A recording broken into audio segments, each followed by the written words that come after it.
Anthony, you were very high on McCann prior to last year, so why was 2021 a disappointing season?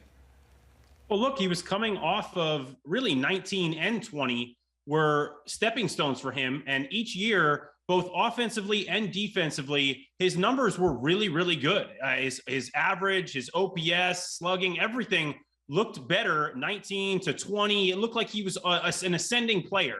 And even defensively, his framing metrics, everything got better. And then 21 happened.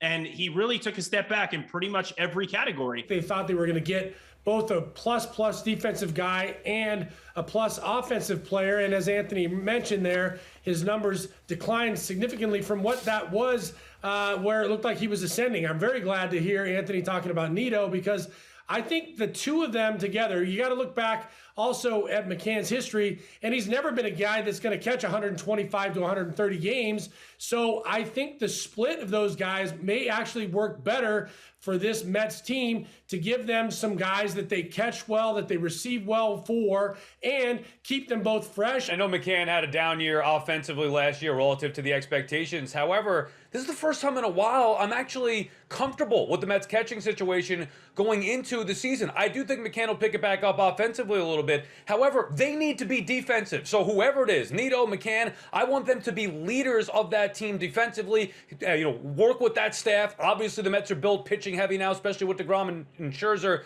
1-2 in that order. You're going to need help from the bullpen, of course, and the rest of that starting rotation. I want the catchers to handle the staff and be defense first and foremost, but I do think McCann will bounce back a little bit, and I like him as a leader. So he's a prime candidate for me, a guy who maybe struggled his first year in New York dealing with the pressure, and then didn't get off on the right foot, and then kind of struggled ever since. I bet McCann bounces back and has a big year. Everybody thinks you got to be a Mike Piazza or, Real Muto or one of these big offensive players. And I agree with what Sal said. Hey, look, with that pitching staff, you better have that guy that can go out there and lead that pitching staff, that can get you through a big inning, get one of those young pitchers, and guide them. Yeah, I agree with what Rex said. There were a lot of pitches last year. I thought, well, why would they throw that pitch in this situation?